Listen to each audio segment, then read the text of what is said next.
les étoiles et le monde des alliances.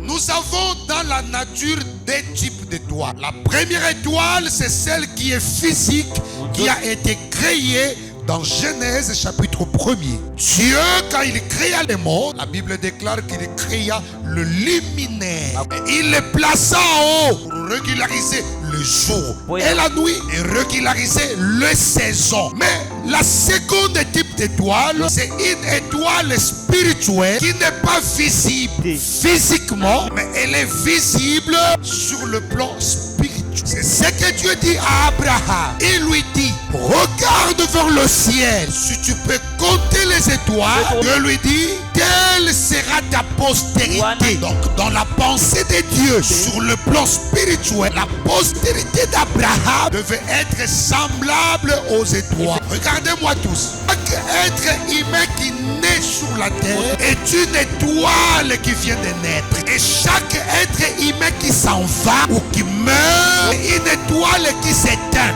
Il y a trois choses qui différencient les étoiles. La première des choses, tous, nous n'avons pas la même étoile. Tous.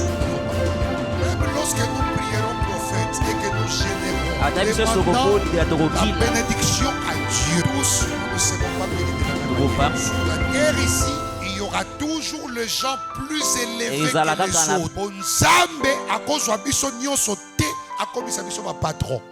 Pour ceux qui biso nyonso to ko ba patron. Bongo bana misala. Est-ce que mutu mwazo kanga? Amen. Il nous portera. Oh, ça ira. Car l'espoir ne faillit pas. Ne t'inquiète pas, oh non, le soleil reviendra. Est-ce qu'il y a quelqu'un qui peut pousser les cris de joie? Alléluia. Je parle à quelqu'un qui traverse des situations difficiles. Ne n'est pas s'inquiéter, Jésus est là. Oui, il dit dans sa parole, il est là pour nous, il est là pour ses enfants. Alléluia. Si tu es là, est-ce que tu peux pousser les cris de joie à l'honneur de Jésus? Alléluia, alléluia, alléluia. Oh, oh, oh. Écoute ceci. Il t'arrivera de perdre tes repères. Ça salera le doute tout au long de ta route. Mais ne t'inquiète pas, oh non, car ça ira. Codem 2024, ce n'est pas la première fois que ce programme a débuté. Il y a longtemps que ce programme a déjà débuté. Mais cette année, il y a une particularité. C'est la 15e année. C'est notre 15e année que nous sommes en train de fêter aujourd'hui.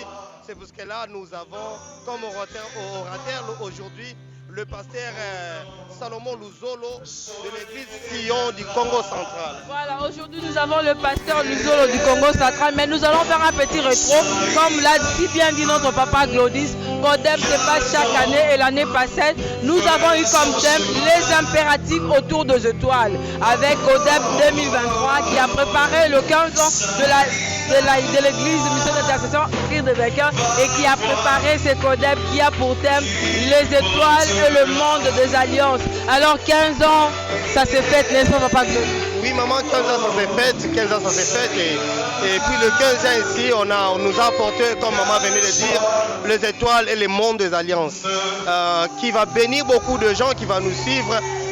Les alliances, quand on parle des alliances, on voit il y a des lois qu'on a posées pour respecter ces alliances-là. Mais je suis sûr que dans ce programme de Codem 2024, Dieu nous fera grâce de comprendre qu'est-ce que c'est les alliances sur les étoiles qu'on veut nous parler ce soir. Eh oui, alors les impératifs autour des étoiles, si on veut faire un petit rétro, on a essayé de voir l'année passée les énergies qu'il y a autour de l'étoile. Autour de l'étoile, il y a des énergies positives, tout comme des énergies négatives. Et on nous a demandé d'avoir une vie de prière, d'avoir une vie de consécration, d'avoir une vie de la crainte de Dieu pour pouvoir atteindre sa destinée, pour pouvoir vivre le bien, ce que le Seigneur a préparé, a prévu dans nos vies. Alors cette année, c'est les étoiles et le monde des alliances. Les étoiles, comme vous le savez, en anglais on dit star. Donc quand on parle du star, c'est-à-dire on parle du succès, on parle de l'élévation et certainement aussi, nous sommes des étoiles comme au temps de Joseph. Oui, nous sommes des étoiles comme Joseph. À la Bible, il était une étoile qu'il a vue dans un songe que ses frères se prosternaient devant lui. Nous sommes les enfants de Dieu. À la Bible, si nous voyons l'Éternel dire à Abraham, sa postérité, il sera plus nombreux comme les étoiles d'en haut.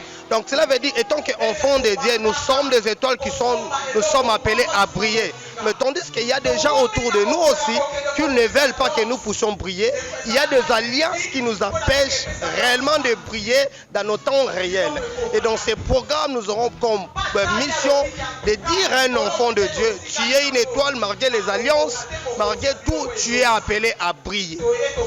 Oui, comme l'a si bien dit, comme le dit si bien la Bible, à tous ceux qui ont reçu le Seigneur Jésus-Christ, il a donné une nouvelle vie. Voilà, le pouvoir de devenir enfant de Dieu et les choses anciennes sont passées. Et voici, toutes choses sont devenues nouvelles. Alors venez à ce programme.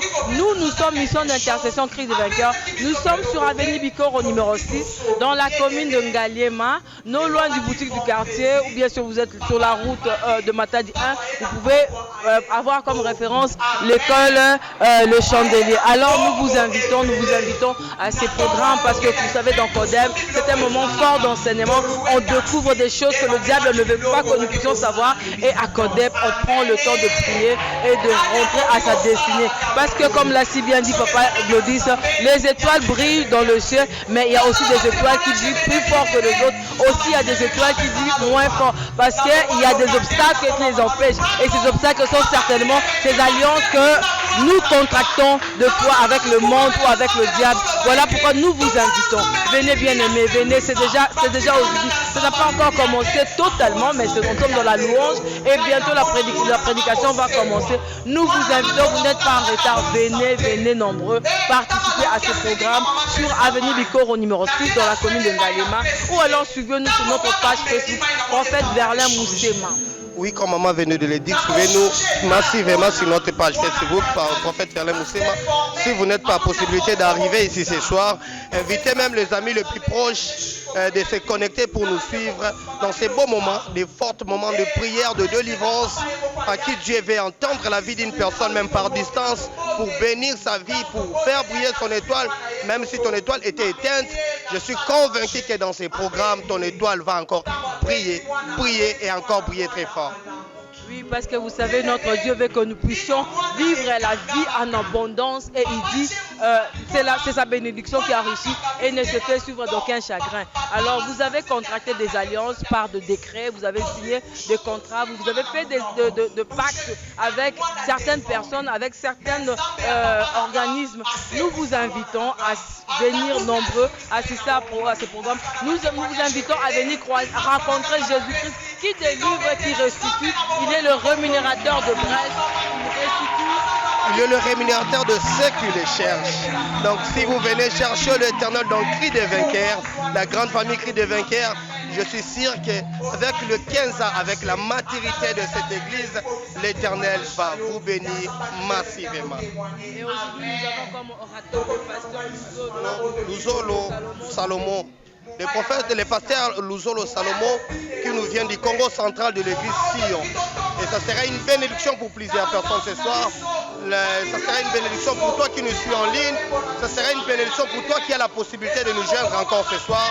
L'Éternel est au rendez-vous ce soir. L'Éternel est au rendez-vous ce soir et ça se passe là. Alors on va célébrer le Seigneur tout à l'heure. Nous vous invitons, nous aurons aussi tout à l'heure le pasteur Salomon Luzolo pour le prendre en interview parce que c'est lui l'orateur de ce soir. La parole de ce soir vient de très loin du Congo central et la parole de ce soir est venue pour bénir quelqu'un. Rechargez vos mégas, rassemblez-vous dans un salon ou pourquoi pas dans une terrasse pour pouvoir suivre la prédication de ce soir, pour pouvoir être béni ce soir, pour pouvoir rentrer dans votre destinée et pour faire briller vos étoiles. Merci à tous, on se retrouve tout à l'heure, mais en attendant, on loue l'Éternel. Alors à bientôt.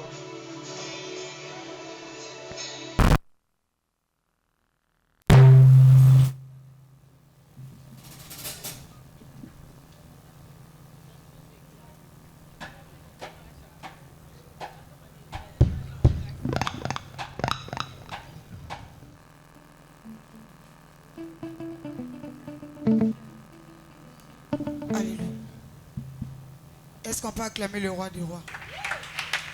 Est-ce que tu peux la Nzambe maboko? Est-ce que tu peux pousser le cri de joie pour Jésus? Te peux sans Nzambe maboko à connaître. Sans Nzambe mololo à connaître. Est-ce que tu peux dire à ton voisin, t'es le matopine le roi des rois? T'es eza de voir, y'a sa voisin, ça peut bien na yo. Pour décourager quand je vais danser pour Jésus. Est-ce que tu peux dire à la personne qui est à côté de toi, t'es le matopine le roi des rois? Est-ce que nous sommes chauds ce soir? Est-ce que nous sommes chauds ce soir? Si vous êtes chauds, chauffez pour Jésus. Si nous sommes chauds, chauffez pour Jésus. Est-ce qu'on peut le dire encore plus fort? Si nous sommes chauds, chauffez pour Jésus. Si nous sommes chauds, tombez dans ma boko. Si nous sommes chauds, qui sommes mololo. Si nous sommes chauds, et là le roi de roi mololo, mololo, mololo. Alléluia.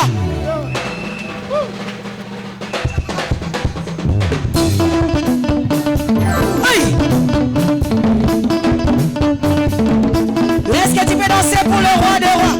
Toquez, toquez, toquez, toquez. Ah, Bidela yes, on y va, on y va, on y va.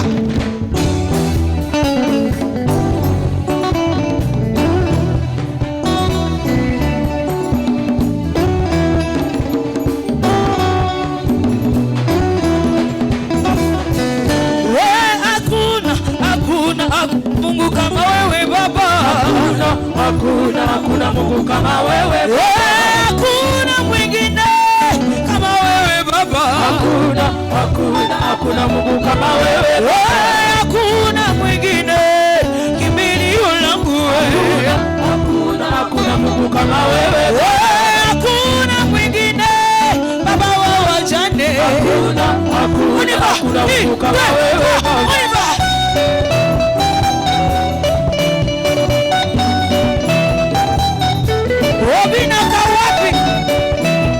Est-ce que tu peux danser pour le roi des rois? On y va.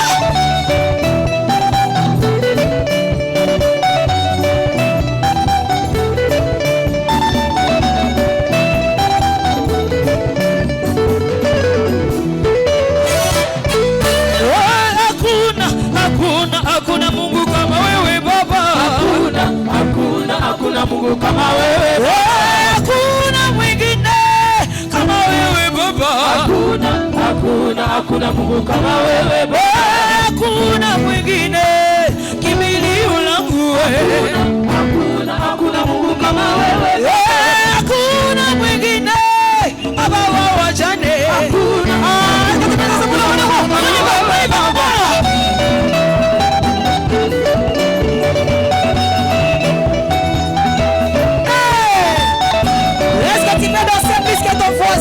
ça la va bien, ça la va bien, ça la va bien.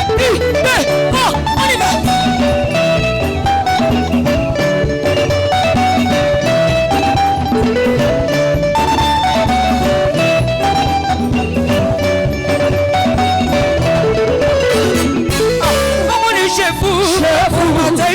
Mataifa yote, Mungu ni shefu wa mataifa yote, Mungu ni shefu mataifa yote, Mungu ni shefu wa mataifa yote, Mungu ni shefu wa mataifa yote, Mungu ni shefu wa mataifa yote, Mungu ni shefu mataifa yote, Mungu ni shefu wa mataifa yote.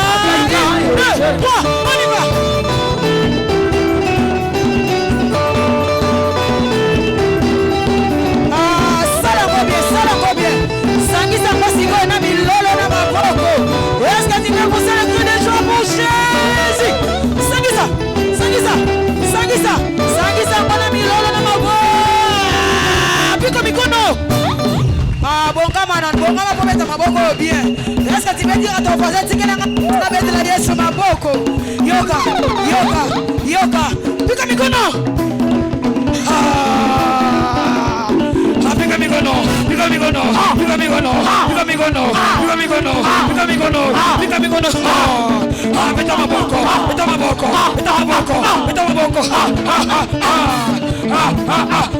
On y va. Mettez ma boko. Salaboy. On y va. 1, 2, 3, 4. Mettez ma boko. Ok. Allez, foutez-la matondo. On y va. Foutez-la matondo. Foutez-la. Foutez-la bien, ok. On y va.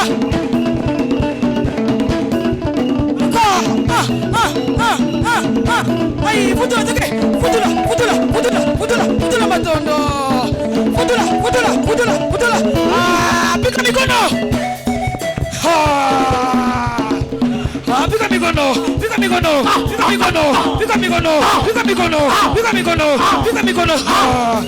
Meta maboko.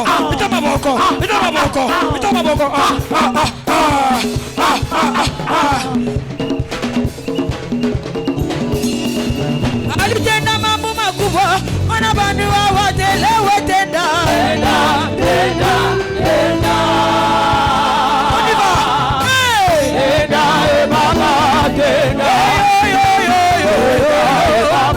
Tenda. Usima. Mungu wa salama yo. Wachane.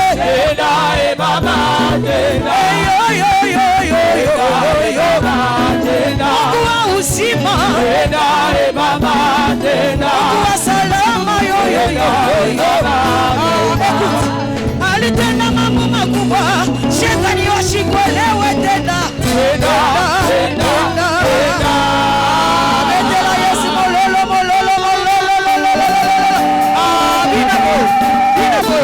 Bina boy.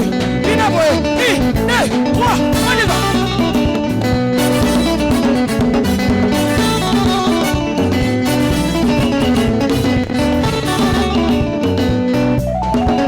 Écoute, yua uwezo, Mungu wa ushindi. Nimeweza yote kweli, haleluya ni Muumba wetu. Kuimba tunaimba kwa yeba.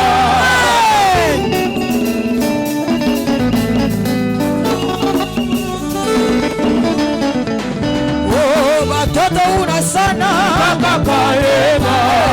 Kuimba tunaimba kwa yeba. Joa tunapata kwa yeba. Masomo uko nayo.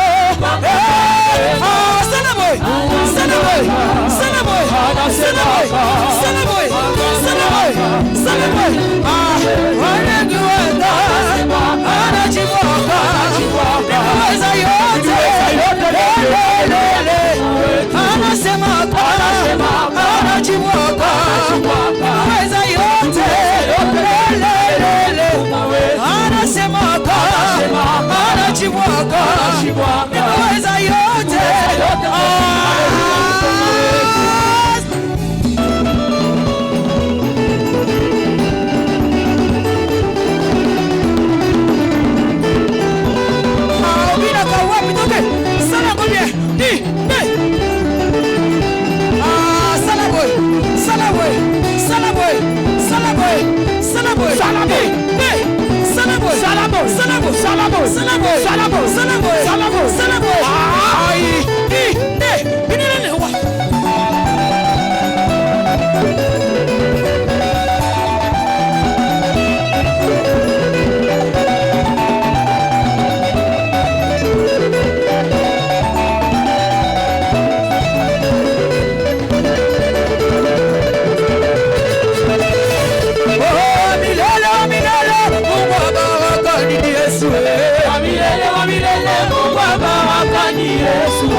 Yesu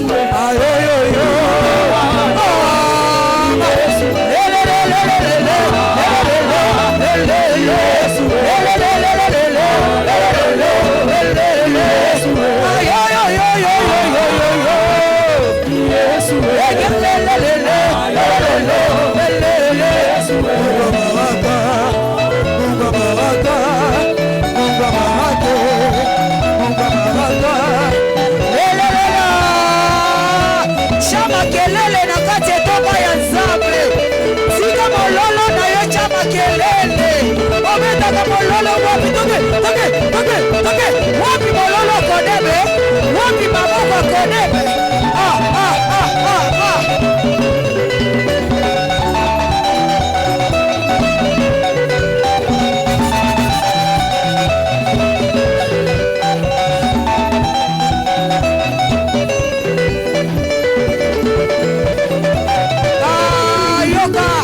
Osalela nzambe za esengo moninga Osalela nzambe za esengo moninga Bina bien on y va.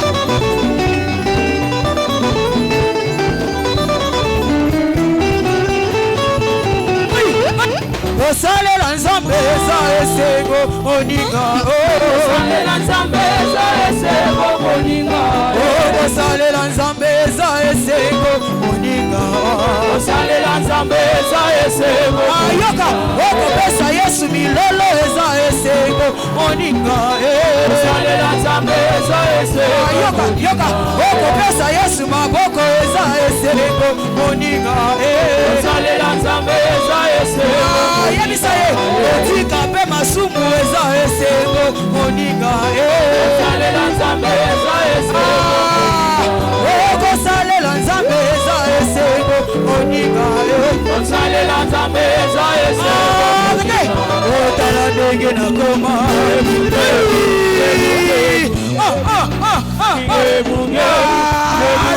tala ndenge nakoma otala ndenge nakoma tala ndenge nakoma tala ndenge nakoma sala boko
Satan ensemble.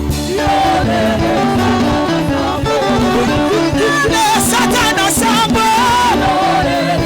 Oh, ça va bien Dieu. Satan ensemble. La divino.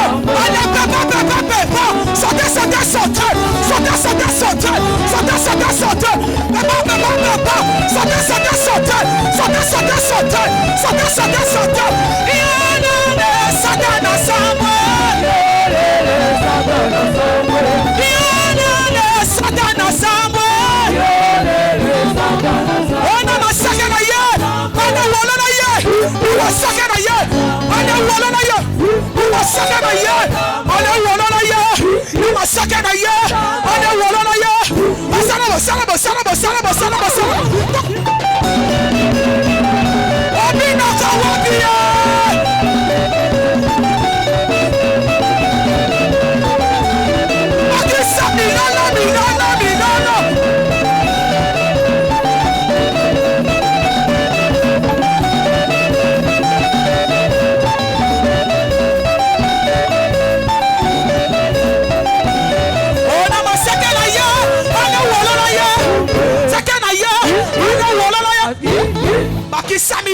songi songi.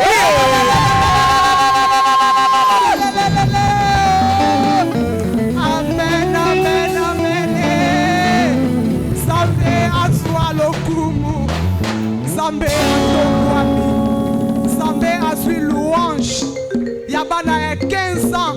Oyo bapesi ye na pokwa na lelo. Amen. Betela na louange no maboko bien-aimé. Yo oyo tomboli Nzambe. Yo oyo sonjoli Nzambe beta maboko. Betela Nzambe maboko bien-aimé. Tika Nzambe azwa na elokumu. Amen. Kaka lolenge oyo ti vendredi. Amen. Tozo ya de retard to bongisa ngonga. Amen, amen. Soki toya avant tokobina. Mama Shekina zana e. Amen. Yo kaka ndoko bongisa mabina na yo poko bina okolemba. Alléluia. Tokomina moma ya Matéa. Mama likambo to elaki na pokwa na lelo. Amen, amen. Les étoiles et les monts des alliances. Alléluia. Tango ekoki ba panzela biso véritango. Tango ekoki to comprendre temango oyo balingi ba lobela biso tout olo ya convention na biso. Eza convention ya étoile. Yango pe to moni na thème na biso ba lobi les étoiles et les monts des alliances. Amen. Bien-aimé ko ebisa Nzambe nini na pokwa na lelo. Pona mama na likambo oyo. Toyoka na monoka papa na biso ya koyebisa biso eke Nzamba lobi pona mois de juillet comme ça chiffre 7 et que ça peut mois ya anniversaire ya cri des vainqueurs Nzamba lobi alaki biso repos. Amen. Est-ce que ça d'étoile mokazo c'est la repos? Amen, amen. Alors bongisa matoi bien-aimé yoka Nzambe kozala distraité. Mitika na se aliloba na Nzambe. Nzambe alobela yo. A faire comprendre yo. Oyo nini alingi alobela yo nanga. Tout au long ya séminaire, ya convention na biso. Amen. Yango ozo sambela mama. Ozo sambela papa. Ozo sambela elenge mwasi elenge mobile. Ozo epsa na Nzambe Seigneur lobelanga. Loba kaka Nzambe lobelanga. Na ebi kezana makambo malamu ekobima kati na esika oyo. Yango na lingi Nzambe olobelanga. Yebisa Nzambe bien-aimé. Yebisa Nzambe na oloba Nzambe lobelanga. Na lingi na yoka liloba na yo. Oyo elingi kobima lisusu na pokwa na lelo. Wane za premier jour bien-aimé. Tika ocha fondement moko eza solide. À travers la parole ya lundi ya lelo. Ceux qui comprendre message ya lelo. Bien-aimé kozala fortement béni. Bodela Nzambe. Yebisa Nzambe lobelanga. Lilobano ekota kati nanga. Pesanga matoya molimo. Pesanga boyebi. Yako comprendre pe yako sosola. Onga esengeli na zwa na pokwa na lelo. Sambela bien-aimé. Samba za malamu. Abongisi milulu opo na yo nanga. Alors à travers de sa parole bien-aimée, dès to komona lisusu bikamwa na Nzambe. Kotia kaka lo sambote. Mais lilobana yepe. Ekota lisabiso. À quoi il est capable de faire. Alléluia Jésus. Molobi malamu esayo Nzambe. Lobe la biso tozala béni na pokwa na lelo. Teya biso Nzambe. Parce que maloba no ezali solo pe bomoy. Na kombo na Yesu. Nde tobondela ki pe tolobi. Merci Seigneur Jésus-Christ. Amen, amen, amen. Alléluia. Betela Nzambe maboko. Toza ya kotelema mpona koyamba liloba na Nzambe. Nzambe alinga lobela biso bien-aimé. Telema ya koyamba liloba oyo. Nzambe oyo alinga te ya biso. Na kombo na Yesu. Pendant que notre papa s'avance, tozo betela Nzambe maboko. Dans la bonté des dieux.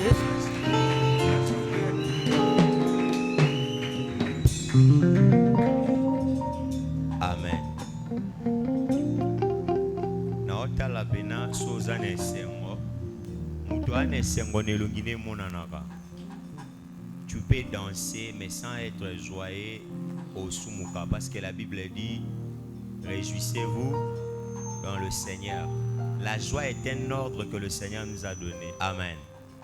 Et nous rappelé aux devises à Kodeb 2024, c'est-à-dire ezana maloba misatu na kati ya Kodeb oyo ezaba devoir na yo pour que Kodeb oyo ezala bien. Amen. Pour bamboma na Kodeb oyo trois choses. ya liboso jamais seul. Amen. C'est-à-dire na ozalanga mokote. Nzamba zala na yo mais okoya pe yo mokote. Naza moko ya mongongo o nzamba zo utiliser oyo. Amen. Soit une voix que Dieu va utiliser pour Kodeb. Amen. Yami balé toujours heureux. Ti Kodeb ekosi la kotika la kozana mawa te.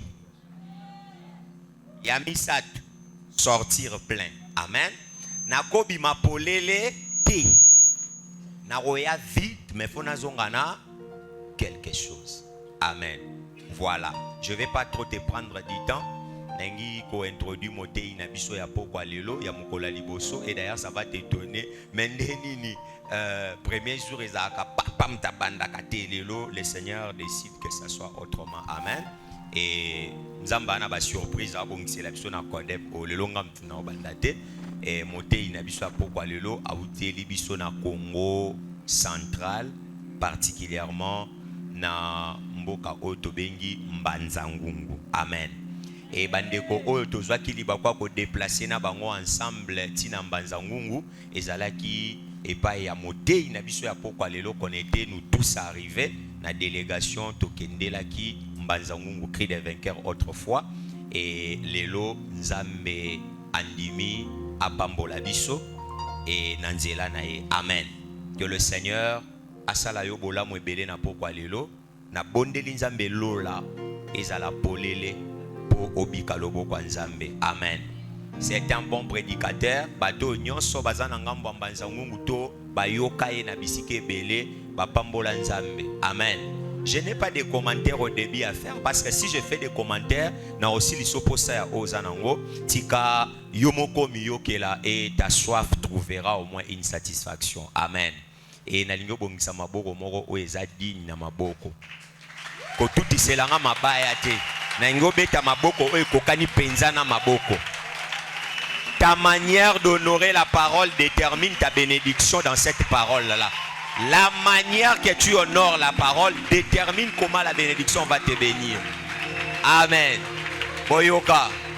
Bandela na bien. Siko na lingi. Na se ya ba acclamation ana. Tozo yamba Pasteur Salomo. Luzolo. Ozo bete lankolo. Maboko makasi. Na milolo ya bien.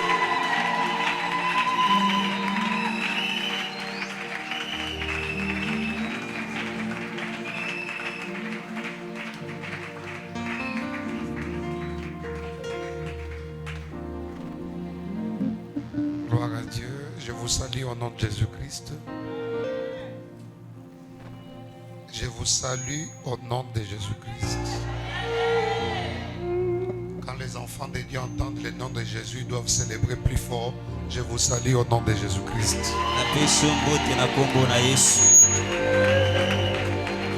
Avant toute chose, nous prenons nos Bibles. Je vous propose deux passages. Je vous propose deux passages. Genèse chapitre 15, verset 5. Genèse chapitre 15, le verset 5. Et après l'avoir conduit dehors, il dit, regarde vers le ciel et compte les étoiles. Si tu peux les compter, il lui dit, telle sera ta postérité. Genèse chapitre 37. Genèse 37. Je vous prends uniquement le verset 9. Verset 9. Il y a encore un autre songe. Et il est un programme raté pendant plusieurs années. Programme où il ratanga bambula na bambula. Les prophètes avaient besoin de moi ici plusieurs fois. Sauf que c'est moi qui n'avais pas assez de temps. Mais Dieu l'a arrangé cette fois-ci. Et je m'étais dit que je serais là. Nous rendons grâce à Dieu pour ces programmes. Pour les 15 ans d'existence de cette église. Ce n'est pas une chose facile. Nous devons rendre grâce à Dieu. Et également rendre grâce à Dieu pour le ministère de son serviteur. totondi mpe nzambe mpo na lotomba mosali na ye. Vous avez un bon pasteur. boza na paster malamu. Je l'ai déjà suivi plus d'une fois. nalanda ye mbala ebele. Même lorsque lui-même ne savait pas que je le suivais. ata ye moko azalaki koyeba te ke nazolanda ye. Mais j'étais en train de le suivre. kasi ngai na banda kolanda ye. Et je sais que vous avez un très bon pasteur. nayebi boza mpenza na paster moko malamu. Merci au prophète de m'avoir associé à ces grands programmes. batondi mosakoli mpo na kokotisa ngai na programme oyo.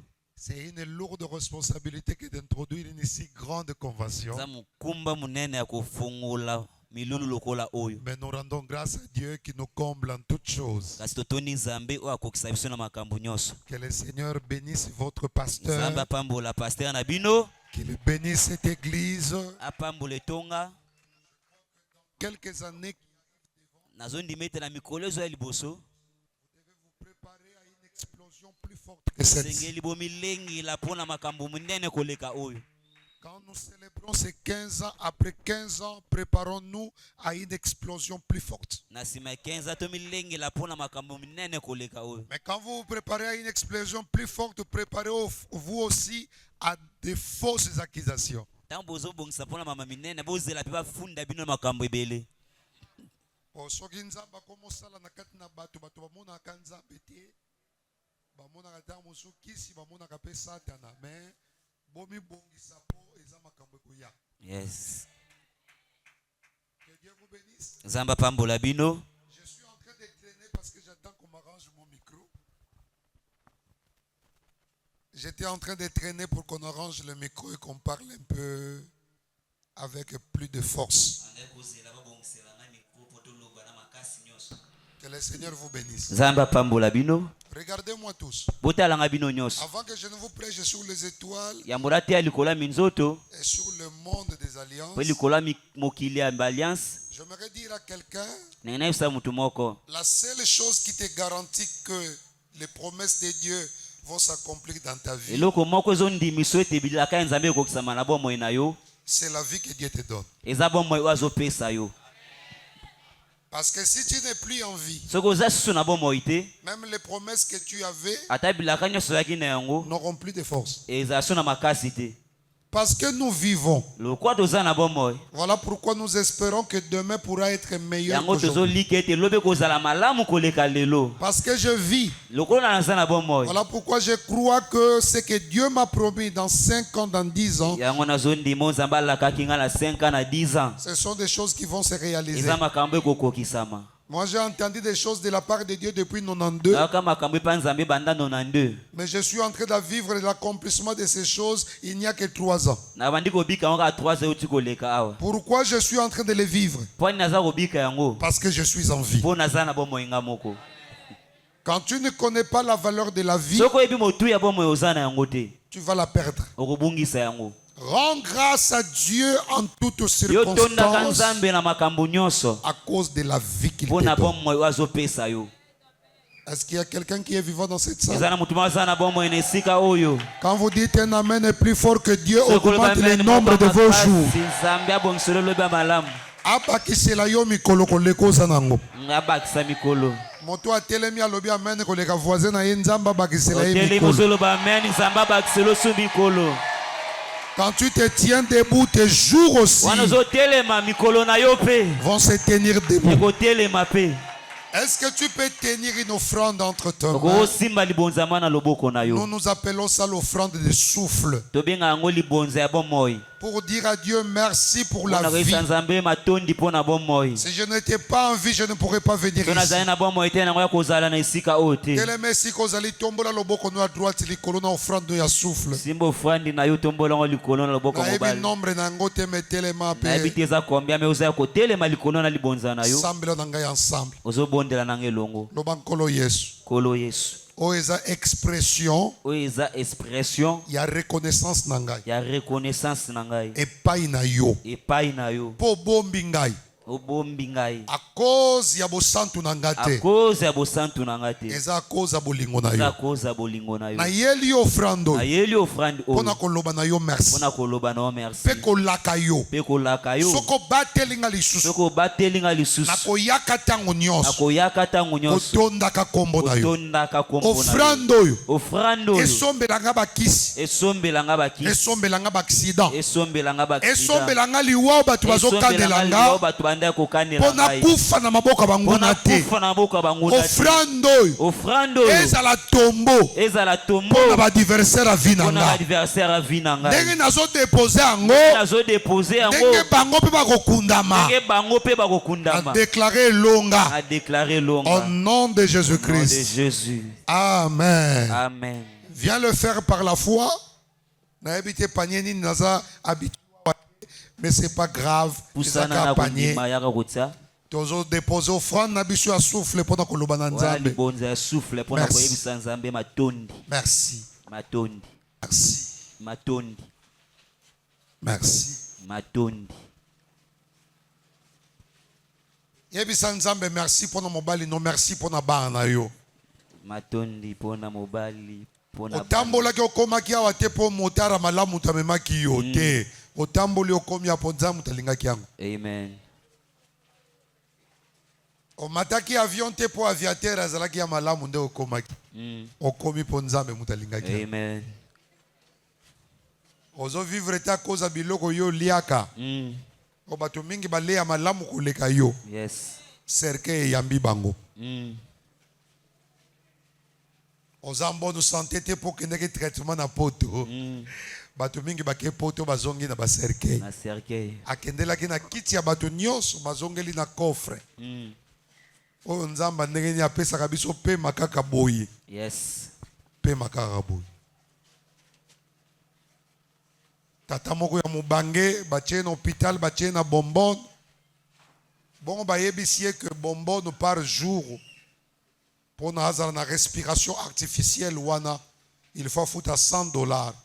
Tata ngo bani kolela. Batuni oza 75 ozole la pomme to kofuta mbongo azate alobi te. Nazole la te pomme to kofuta mbongo azate naza mbongo ngo. Mais nazole la po soki nzamba futisa inga $100 par jour. Na ajo na komi na futa e combien? Nzamba malama futisa ko eloko te. Mazo peso pemba. Amen. Est-ce qu'on peut encore maboko? Est-ce qu'on offrande et acclamation? Est-ce qu'on peut faire à Dieu l'offrande d'acclamation? Est-ce qu'on peut le faire bien? Ozako célébrer mutua le sakayo alati sakayo. Ape sako pema soki tongo etani omoni ke loboko ezoningana. Lokolo koko tambola. Osa ilanzambo na fier batu bazotelema. C'est une offrande d'acclamation que nous donnons à Dieu. Que Dieu vous bénisse. Vous pouvez vous rasseoir. Je suis en train d'introduire et de mettre les fondements sur ce grand thème. Un très très bon thème. Les étoiles et le monde des alliances.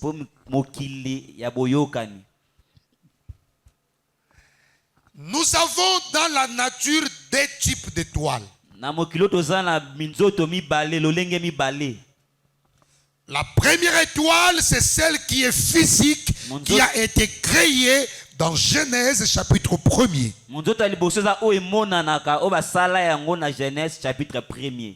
Dieu, quand il créa le monde, la Bible déclare qu'il créa le luminaire.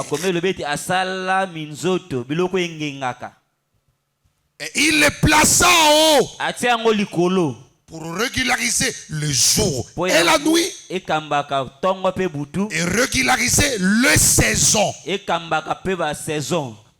Mais la seconde type d'étoile, c'est une étoile spirituelle qui n'est pas visible physiquement, mais elle est visible sur le plan spirituel. C'est ce que Dieu dit à Abraham. Il lui dit, regarde vers le ciel.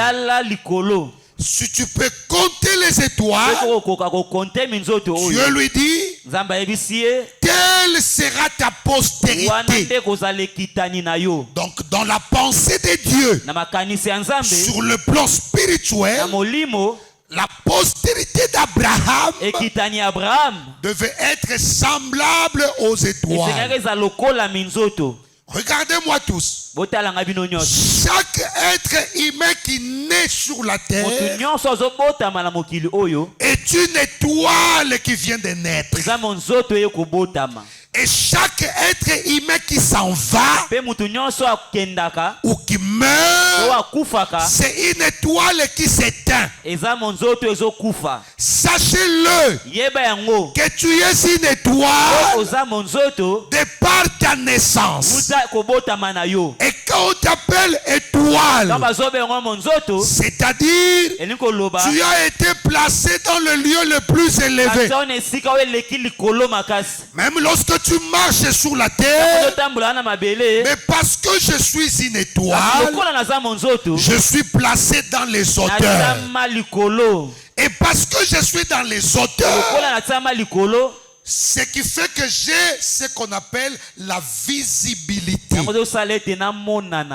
Alors tes combats sont liés à la visibilité. Je suis en train de dire à quelqu'un que tu es une étoile. Et parce que tu es une étoile, tu es placé dans le lieu le plus élevé. Est-ce que quelqu'un peut déclarer après moi, je suis une étoile? Ah, bah tu vas le voir. Est-ce que tu peux le dire plus fort? Naza monzoto. Pe naza placé likolo makasi. Je vais te faire comprendre. Tu vas comprendre parce que je suis en train d'introduire. Quand on parle des étoiles, chacune des personnes est une étoile. Est-ce que tu peux saluer l'étoile qui est à tes côtés? Dites-lui, tu es une étoile. Est-ce que ça va? Est-ce que ça va? Il y a trois choses qui différencient les étoiles. La première des choses, tous, nous n'avons pas la même étoile.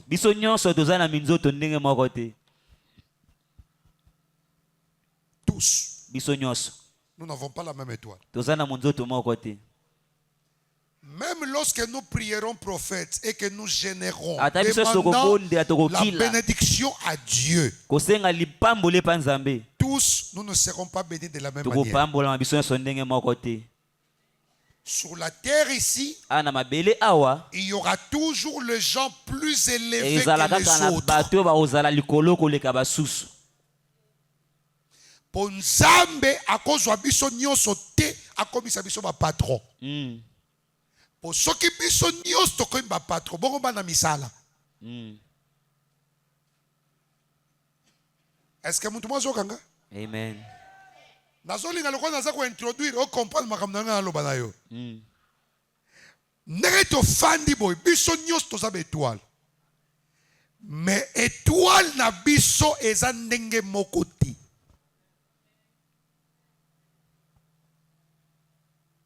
C'est comme ça toko kozala biso nyonso ba yembi. Mais to yemba ka voix moko te. Toko kozala biso nyonso ba tei. Mais to te akandenge moko te. Yes.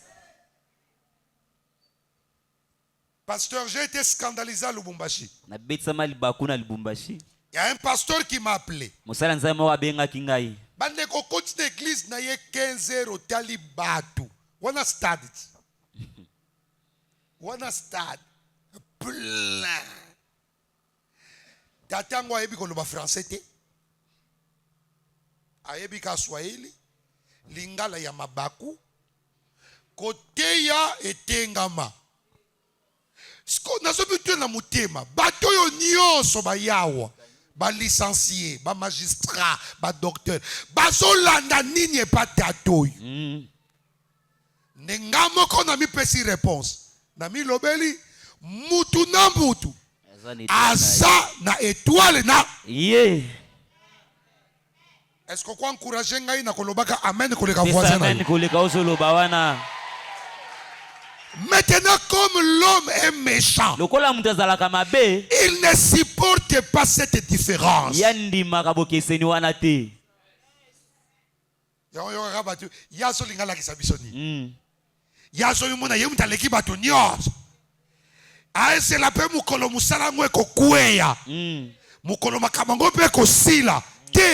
Bandeko, eloko na eko enseigner yo lelo, nous devons apprendre que tous nous sommes dans les étoiles, mais ces étoiles sont différentes. Ne me combat pas à cause de mon étoile, parce que toi également tu es une étoile, mais dans ton domaine. So mutu moko yo kingai apesa ngai amen koleka voisin. Deuxième chose, ça sont des leçons des étoiles que je vous donne. C'est que la deuxième des choses, toutes les étoiles ne brillent pas à la même saison.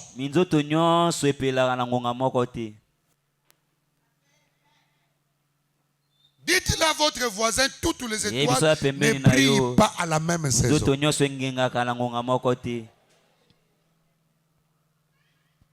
Joseph fait un rêve. Quel est son rêve?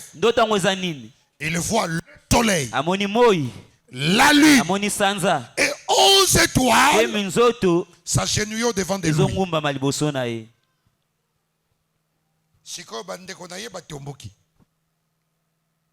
Yoga bango. Donc papa, maman, nabiso 11. Tokoya kofuka melaka yo. Yo nani. Solution toteke. Solution tobome. Pour ceux qui a koufi, tokotala bandoto neko komanine. Babenga kango jalousie. Zoua. Parce que amoni moto moko abani ko briller avant hier. Écoutez-moi. Nous pouvons prier dans la même église. Nous pouvons faire le même exercice spirituel. Nous pouvons étudier la même école. Mais nous ne brillerons pas tous à la même saison.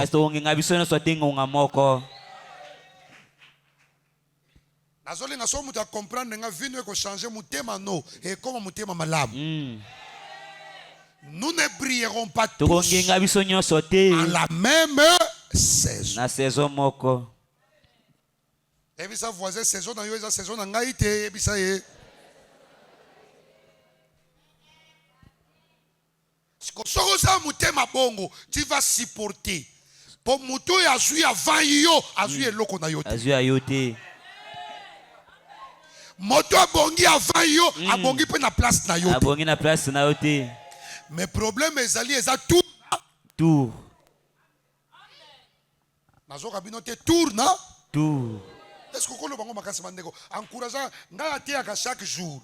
Le roi Moussa ngeza ko te chaque jour, so na te ya bo fona te ya na bino. Donc so boza na bino te na ko kata nga kala mingi te. Na lobi musala na biso ezali na supporter tour na tout. Et loko nazo pambola mutu moko na poko lelo ba jour etele makate. Nazobisa moto moko soka ngai ba jour etelemaka te lokola ba jour etambolaka soki lundi ezalaki ya yo keba ta muso mardi ekozala yanga. Yes. C'est comme ça mutu ya suis avant étoile de briller avant ko sekate mutu na ne briller te. Yes. Po yebi brillance na yete. Yo étoile na briller te côté le me la pété mutu e briller avant. Est-ce que quelqu'un est là avec moi? Mutu mo sana ngai. Est-ce que mutema mutu? Mutema ya mutu et supportaka te. azui avanga ya lakisa nini na classe pas akine mayele mingi te ngam nazali ko lakisa ba mathématique okomo lakisa ba faiblesse na ye okuti ya komi directeur à banque muninga botanga kana ye yo zobima yo gaye akomi directeur à banque na ibu te ba zui ndenge nini faut ezala ka ba relation na bango ba luba okomo fouiller on moni le pouvoir les ya bango yango akoteli boy mais zoba ya numéro a suka na classe ngamu na rekola ke seba chimie na mathématique alongo elanga kuna azoya peta ba français na ba veste bandeko e yana mutu musoka bongi avant yo kotele meleti kanga makana ye poko bonga na ye kokoma pe ayo Yes. nazo pambola mutu moko na famille na yo étoile na yo e brille avant bato mususu. Amen. Quand quelqu'un se lève et dit Amen est plus fort, ton étoile est brillante dans ta famille. Joseph était 11e de la famille. Mais son étoile est brillante avant l'étoile de ses grands frères. Est-ce que Moutoumoko Solo Makas étoile n'a pas brillé avant ya bato? Mais est-ce que vous savez que Joseph si nenge Israël est comme 12 tribus? Est-ce que vous savez que tribu à Joseph faisait? Pasteur, nga mutu nyoso swakavanga na yoke lake mawa. Tunanga pwani. Pwani. Po eloko nyoso zui avanga kokoma yakala. Mokolongana kozwa ekozala ya sika. Biso sala mariage d'époque na biso. Moi sinangala taka voile kanisa ba don Augusto. Bande ko skotela ba voile mikolo yo. Do er moko zo mituna me to kenda ka presse pona nini. Bato batonga ka banda kwa dépente bakanisa ka banda kwa esili. Nzoka ba yebaka te ke banda ku ya ba forme ya 8 charpente. Ezokoma. Siko moyo buka lisusu. Exacte. Bato basomba ka Renault 4 bakanisa ka basisa ka ba voiture. Siko ba voiture wana ekoma na mapango moyebi masuli banda. Exacte. Nazobisa moto moko azokanga ose étoile. Nazoba na moto moko ose étoile. Amen. Eloko nazopekisa epai na yo okufa te. Po étoile na yo soki batikeli yo temps lokola mikolo etelemaka te toutaki 2020 leo toza na 2024 tokolonga 24 tokoma na 2025 batikela yo temps. Nalobi telema yebisa bato misato tikela ngata bipai nazoya mabe okotelanga na TV tikela ngata nazoya mabe mikolo ezoya nazoya mabe soki mutu abongi abonga na tour na ye meloko nga na yebi tour na nga pe ezali. Soko lobi na ngai amen koleka bato nyonso tika tour na yo ya.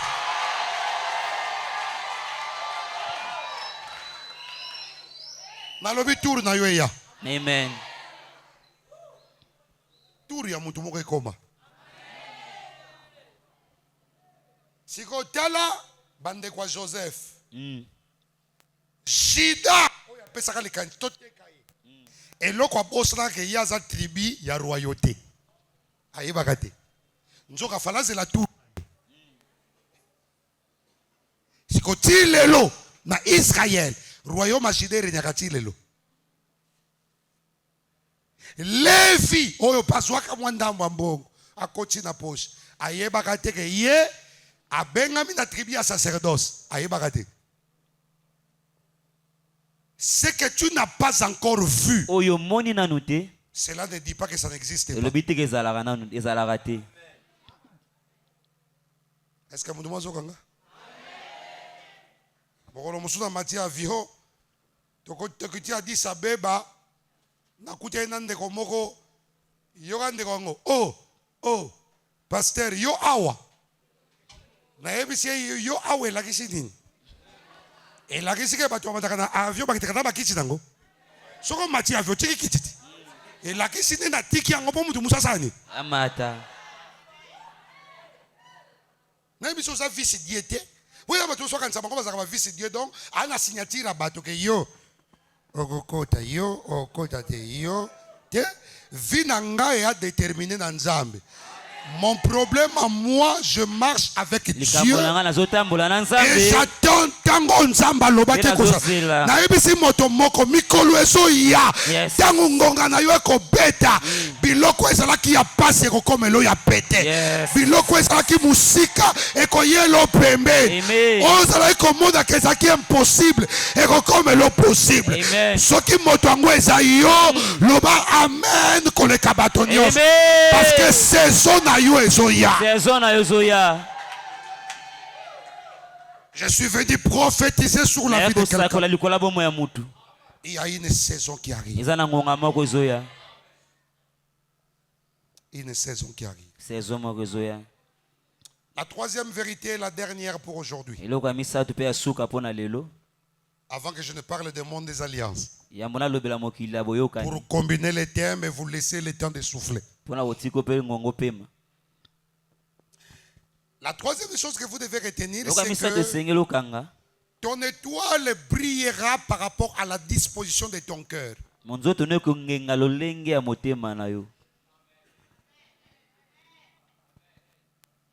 Batu nyoso betoile na bango e brilla. Soko tali mitema na bango. Bazaki bato mitema ya minene pe ya malamu. Yes. Dieu ne regarde pas seulement les gens qui prient. Dieu ne regarde pas seulement les prédicateurs qui prêchent. Mais Dieu regarde l'état du cœur.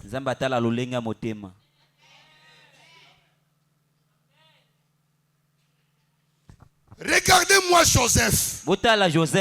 Son étoile a brillé avant tout le monde. Mais ngenge pa nani pa bato mona ki bazo kakula peta priya ko tekela yo. Ba solo là na ba commerçant to tekele combien?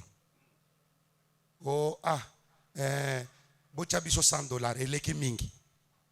Bozo 20. 20 mutu aboye. Botela ninga zaleli. Bobakisa ta mwandambo ko. Toi, ça combien au 70 T? Il va commencer à 70 T. Tu as 30. Combien? Bon, tu as 40. Bah, souke liwana. Bah, bendi pembongo. Joseph peut avoir la bande konaye. Azo kendi. Bango batikali. Batike po aning. Afingi bango te. Et loko batike liye po kaka. Étoile na ye. Et brille avant bango. Siko bato bateka yo bandeko 13 ans après ba se retrouver na maboko na yo na Egypte pe bazo yeba te longi note ozo yeba bio zo yeba bango me bango ba yebi yo te soko za muté malamu to ko loba bo occasion ekoki biliaki bango bikoki yebi sa voisin na yo nzamba lingaka bongo te bise nzamba lingaka bongo te.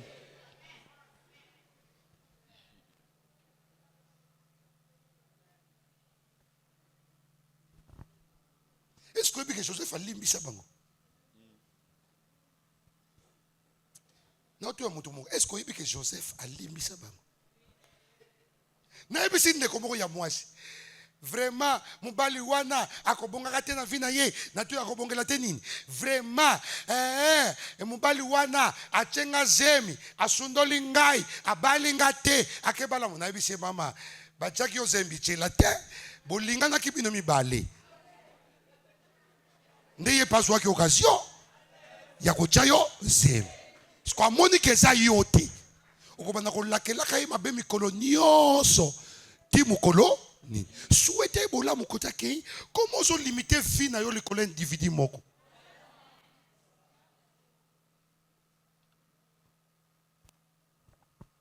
Omoni eloko zo empêcher église éclairée. Bato mingi ba ko sambla kana église na biso pasteur. Bana bango mitema bien disposé ti. Azo prier même mutema. akanelaka bato jour na kozwa baosentir sentir ngai bakovivre siko olingo bato kofaire vivre bato nini siko nzambe nazorepete yo alingaka na ye bongo yaka bapriere bato mosusu nzambe pesanga mpo bandima pesanga mpo bamona bayebake nazaka na nzambe basambwa nzambe bapriere bongo alingaka na ye yango te yango moni ozopesa retard mpo étoile na yo ezala éclairé mpo nzambe ayebi ke soki apesi yo esili okobanda kotaka biso okobanda kotambulaka likolo na biso mpo nzambe otala disposition motema bi oyo sikoyo na nde azela prophète okota prière moko na 91 mpo na couple mo bazobota te tozoprie mpo na bango bazwa bana yoka nzambe ayebisi biso botikaka bino komitungisa nayebi nakopesaka bango me mitema na bango nano ekomi dispose te biso tokotika priere yoka prophétie mpenza bimi lokola boinsiste nazopesa a cause ya priere na bino bandeko couple mpeza bazwa bana ko ndenge bakimela église okondima kutu te donc tocomprendre ke nzambe alingaki nano agere bango biso siko likolo mitungisi na biso tuna voisin eske motema no mpeta motema no po eya na bato bamelaka su masanga te non pas parce que ali komela te mamelaka te mpo mbongo akomela eza te nde eza te bon nakomaka sérieux na bana kosambela eya na masumu ekutaka cher moyo osala yango eza te nkolo kamata ngai nasambela kaka siko ti nzambe akamata yo nzambe mpe ayebi na ye ke omipesa no bien te do ti oyembaka na mibonzi ye nzambe alobi omibonza nano te nazozela vrai libonza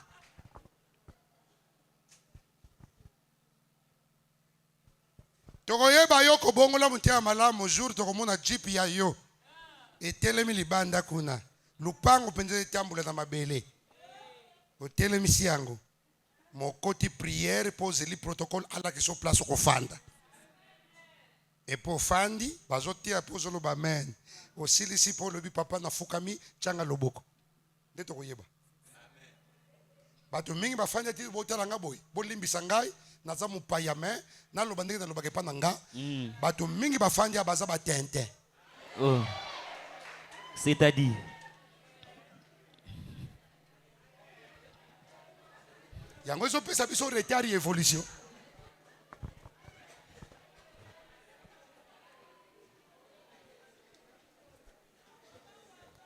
nazobisa bino ya solo nasina ngumi mo feki ndambo na feki pasteur fifi mokie nasina ngumi le fi mokie naza pasteur ya cela 28 ans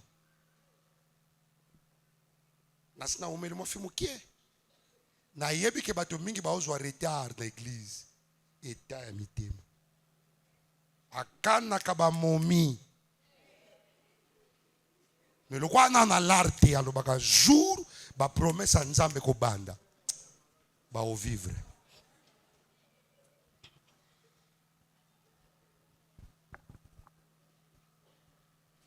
kubula bango tokotala so baokendele wapi siko nzambe taka tela disposition seba pardon bana kamboko basambelaka na église mwasi na mobali jour mosuka mpeve nga bampeve ezwaka nga bongo nakotela bango na kati ya ndako na bango na bino ekosambela bino bobonga bozwa mbongo papa fana bino fanda te botelema bofukama boyao na opriere bino mbongo ekota na ndako na priela bango bandeko 2 mois après lupemba ya mbongo yoka bango moko nzamba yaki na ndako na biso tomonaki nzamba bandeko mobali wana koma aventurier po aya priere ekomeli ye pasi ndako alalaka nesu te mwasi mpena yelanga na biro alobi papa s'il te plaît papa omoneke toka na biso na mbongo te tozalaka bien izonga na ndako ya kolongola priere na yo Naïbise maman, osa sérieuse bien ma papa. Naza sérieuse. Malam tola makaba 19h 20h. Nenge tozalaka. O lesi kombongo ezali nazo mona kete. Naïbise bon maman nako yame esalema na secret. Secret ngo yangaka na yo. Na lingi jona yo mona ngate. Ay papa yaka. Takenda pe. Na longo la prière nanga. Bazonga penda paya. Il a commis chaque jour dans la porte église. Yo comme moi si.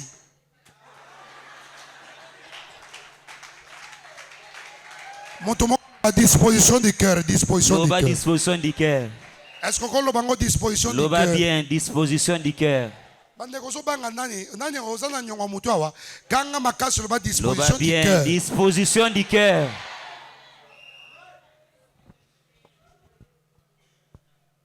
Une famille à David bazoluka mutako oindre maman mutako oindre ba legisi ba yana ye nyons bangote nzamba ke pona David point David disposition ya mutema oh David andenge nini obomi Goliath penda kufi batu bazo yembela yo maboyi ne kokoma roi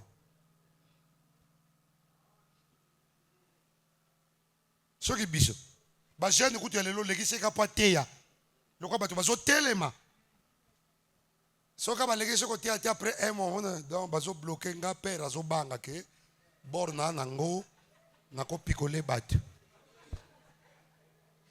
nga bisaka bana nga peta na bango yo za nani ponga mna boti ato komi président nako bango te nako bengo na kombo na yo.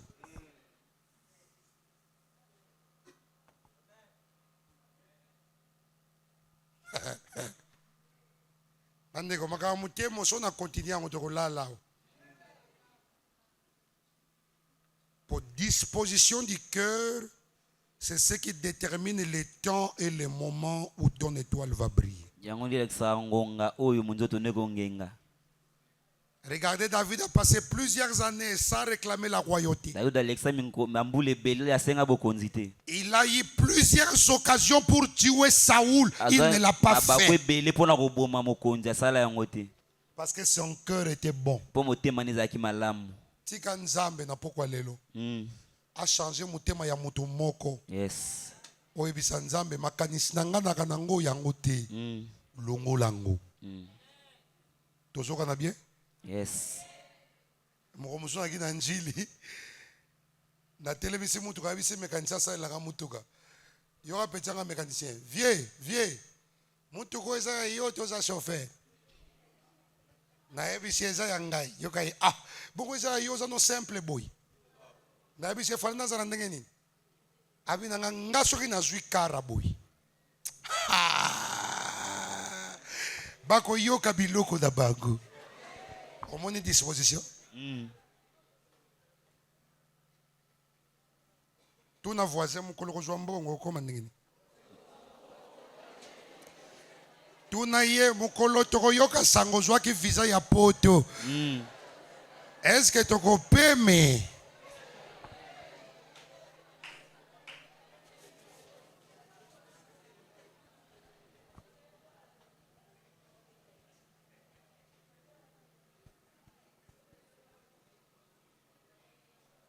Ngamo mpe mutazo bala azolakisa baga libala basambwe sko basambwa ngwana banani poto ya ola na mbetu note soko balo bali na compte na yo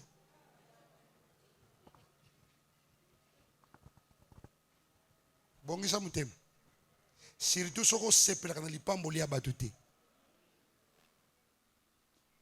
Quand tu vois quelqu'un réussir, tu lui attaches des mots qu'il ne comprend pas. Fais la kakis. Et cause à la normalité.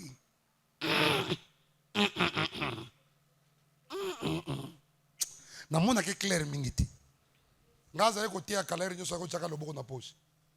Na longo la système wana po bato ko benga ngo na kana biloko na loboko na nga ya droite ya ko na ningisaka ngo mingi pe na oningi. Siko na teki bango question. Soki nazalaki mutu ka kanisa bato nyonso.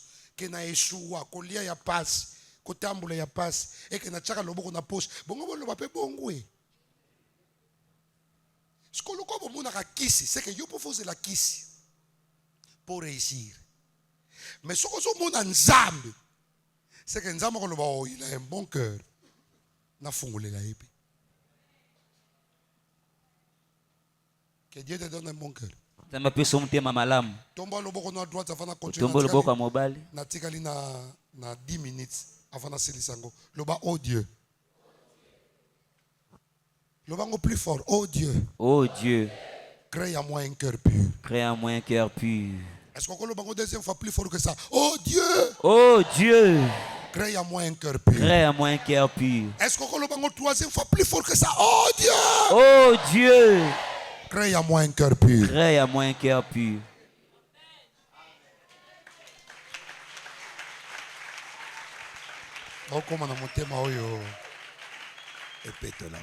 Que Dieu vous bénisse. Zamba pambola. Maintenant, je vais joindre les étoiles et le monde des alliances.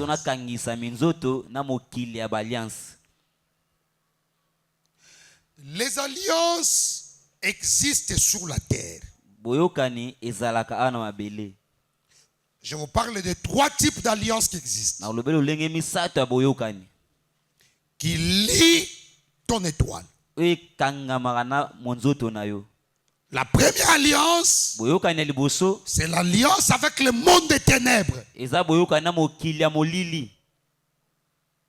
Chaque personne qui naît sur la terre est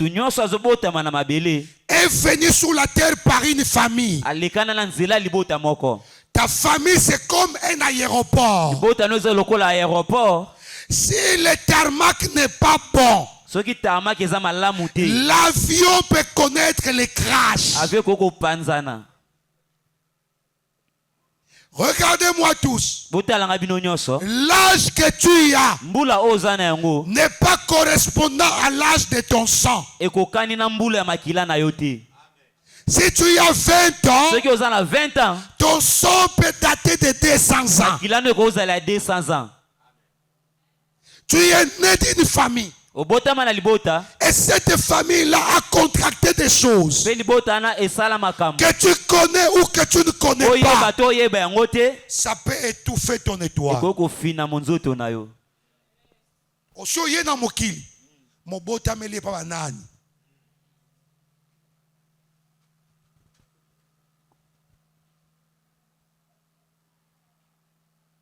C'est comme ça qu'on montre dans Juge chapitre 7.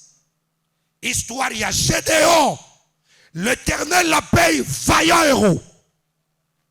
Nzamba so benge vaillant héros. Mais Gédéon va coûter à son nika masango. Na pensé à Nzambe n'étoile na yaza vaillant héros.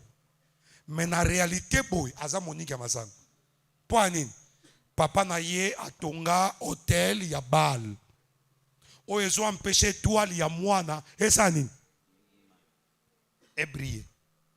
Les alliances peuvent être contactées sans toi. Mais tu les subis par le sang. Ton voisin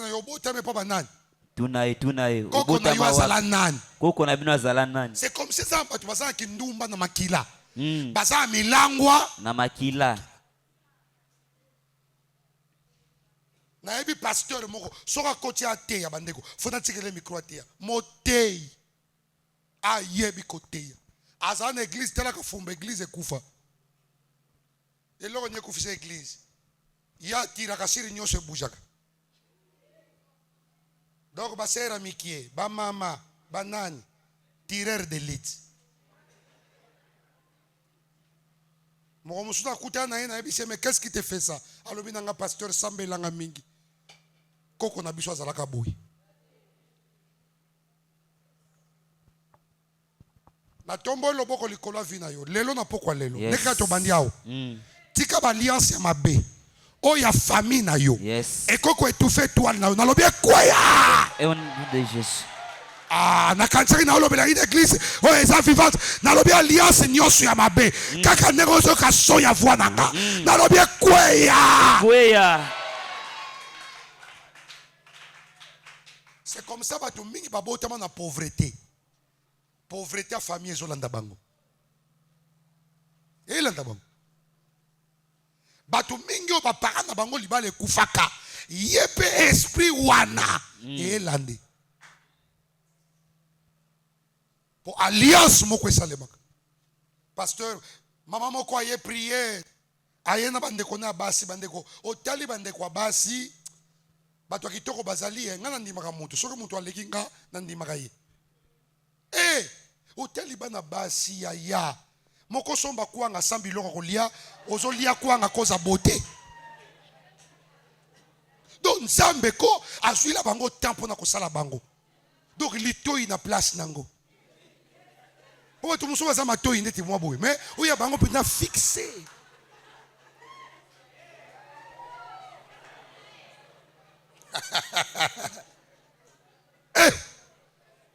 Mais bango nyosa, mutabala kazati. Ce qu'on a la beauté et ce tout là. Prière banda, prière banda. Yoga esprit wana baniko loba. Na teka famille depuis 1915. Dans le 1900 combien? 15. Wana koko na bangwa liboso. Ateka famille na nini mama? Amona ka moninga na fala ka na mboka. Moninga na sala ka banguba. A sala mwa bilanga moke, mabimisi tala basake bele. Ake utu yango yo obimisa ka biloko ebele boye. Ya nini? Yoga ye moninga olingo yeba. Oza prêt. Oh ouais, kasi to kende place moko. Ba kenda place ngo ba ebisiye pesa biso eloko moko. Ya famille na yo. To ko pesa ulu pemba. Do ateka babala ya famille po ateka kabanguba. Sikoyo yasi akufa. Kala bana kutuba yebi atayete. Menzoka yemu dateka bangu. Na sambeli nzambe lelo nzambe ya tata yo. Yes. Moto nyoso ateka yo. Amen. Lelo balinga te. Bokonsa bango esani. Ekweya. Soko telema kelinga esalanga bien. Nalobi balinga te. Bokonsa bango esani. Ekweya. Au nom de Jésus. Nazoka yo te malamu au nom de Jésus. Kanga kombo na yo ngai. Ngai. Oh, tanga kombo na yo nga Salomo Lozolo. Nga Shikoduku. Bipai bateke la famille. Bipai bateke la famille. Ngai nazalaka te. Nga nazalaka te. Ngai pe na sinyaka te. Nga pe na sinyaka te. Lelo. Balinga te. Nazobima. Bima na alliance wana. Amen. Nazokota lo bima na alliance wana. Amen. Soko suis à 200 francs, à 500 francs. Oye ko sele awa, loba nazobima na alliance wana. Ozo ko sele, olobi nazobima na alliance wana. Ba alliance tabango ya mabe, o nga na yeba te. Na koma ko lota bango, na koma ko bona makambo na bango. Je sors de cette alliance. Na koko vivre makambo ba parana nga, ba vivate jamais. Soki bango ba kabwana nga na ko kabwana te. Soki bango ba kufa avant, nga na kufa avant te. Bango ba saki ba pauvre, nga ko la pauvreté. Soki ba teka. Ils ont déclaré nyonso ezonga normal la vie nanga. Amen. Makamna oloba do eza ba réalité que beaucoup de gens sont en train de vivre. Okomuna mutu ana ba grâce à minene. Ma profitaka nango te. Poani parce que ba alliance ya famille na ye entera biloko ya mabe. Comme malamu ezobima, moi ba toi profiter nango ezati. Ba profiter nango te. Amona akaba to ko avancer. Atala kabango lokola na ndoto. Lokola na ndoto. Lokola na ndoto. Ngai bisaki pasteur moko bon. Pasteur wana kute na 2013 nga na okota ngola yazo bima. To kute na mbanza Kongo tuninga oke wapi? Na bisana ke Luanda bina nga zonga na yo. Nga sali 9 mois na Luanda. Na zui moins de $1000 zonga na yo. Nga pe muteme bangi. Na bina zonga na nga. Après fois moko lobi nanga te yo za yete. Yo kende bandeko ba famille musozo mona wa tang ba koko na bango bazala ko loka. Biso ba parents biso ba comment ils ko sambela. Ngai bisaka bana ngai naza première génération ko sambela te. Mes parents ont été la première génération. Ngai za deuxième. Donc zela esi misalemela ki mwanda. Et ba to muso ba fandi awa. Donc yo moko pau, yo moko caterpillar, yo moko pioche. Donc mi salela nzela po mutu akosalisa yo azate. Azate. Ngana kenda kotie na komi kuna oh Lupemba. Nga sala 3 mois na 2013 na Angola prophète 3 mois. So na zwi mbongo muke par semaine na ozwa $1000 par semaine. Parce que yo mutu ebi ko beta ba calcul bien. Beta calcul na zwa ki combien. Pour na ebi ko fanda kimia te. Pour beta calcul. Mais wana poso beta calcul eleki nango mukie. Pour na zwa ki koleka. Tango na zongeli pasteur wana ebisie mi kitisha na sambelela yo. Ozana ba problème à famille. Ozana ba problème. Oza étoile mais loko mozo étouffé yo. Andimaka ngate. Mais le na lo amino bo akunda makota na samabele. Pakamanza be kama aventure te. Vous êtes là? Ozana. Deuxième loko ngai lobeza makasi mingi ko yinda supporter ngai. C'est que deuxième alliance, c'est une alliance qu'on contracte par le mariage. Quand tu entres dans un mariage, je n'épouse pas seulement la personne. J'épouse son Dieu, sa famille, son alliance. Tout de lui devient ce qui m'appartient.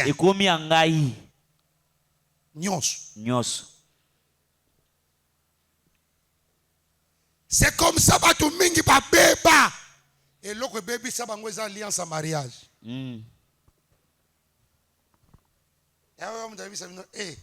Depuis na balako, na o sentir vie dans une communauté floue. Na lai komona ba mike nanga, mike ngwe bunga. Po anini akute na muta semence mabe. Semence on est côté lié. Pe comme ko étouffé. Et comme baby ça y.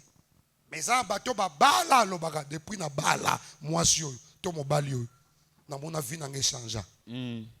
Problème est un problème alliance. Boyokani.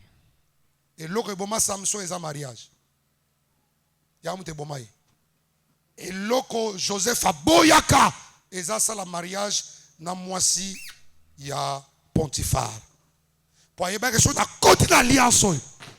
Banzambe Égypte bako dominenga. Pour moi si wana azalaki mwana yankanga.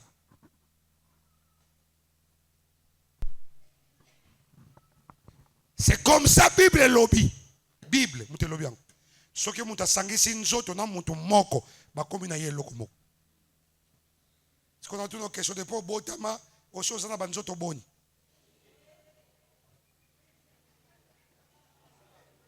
Au moins, je pique, je vais me barater. Ah, je barater. Moi, j'ai 17 ans, je suis un prophète. Na otu na ye ma fille, ça va? Oh, ça va bien, papa. Na zobela, na zamba doule, na tournier. Aux ans vierges, il y aura une réponse. Na ajoyo. Ce qu'on dit, ça, moutoua, bah, il a 17 ans. Na tournier, n'engo ça na ajo, ça, j'ai na 40e balle. Alors, 3e kaka. 3e kaka. Yozo ganga ya batu ya yoto yebi yango te.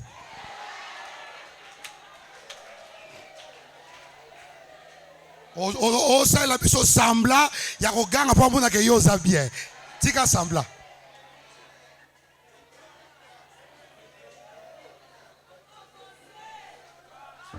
Sko. Ya ko mona ka batu so tambula, a o tambula me aza mi piku. Ya ba alliance à sala. Sala alliance na Jean-Pierre. Sala alliance na Gismi. Sko tito so kukaka. Ça to logi ya Gismi. Bongo ya misatu. Ya on ba délivrance c'est aussi la terre.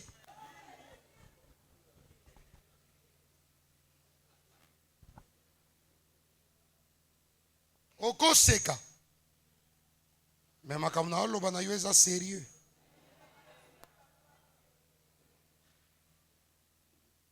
Fille moko lobi na ngai na matadi na uti matadi awa na mois de juin na debi. Abinanga pasteur sambelelanga. nalai kotanga comme étudiante nakutana type moko na porte ya université alingi ngai tolingai na mutu wana abi tosali na mutu wana 2 ans atangisi nga classe afuteli nga mbongo tina 6 classe esila na type ango pa boya na bango abi nanga constat liboso na sali 1 na koma na kindumba moko insupportable wana ye fille abi nanga na kokoloba no pa mona mbali te so mona mbala lobi na linginga na lobaka oui et pourtant nazalaka bongo te. Deuxième constat sali ata simbi mbongo asali la kango eloko te ye muta kabelaka mibali mbongo kolesa bango kosombela bango babiloko alobi. Troisième constat alobi 3 soki mbali akushenga kaka sikoy soko bengi numéro na téléphone 15 minutes après koleka soute. Alors, nanga pasteur, nena komi boy déjà, quand ça a 3 ans, on a 6 classes, na sina linga na plus de 50 mibali. Koganga kaya baninga te. Pour y écouter ça sincère. Azo loba po azwa de délivrance. Bongo ya yo loba te.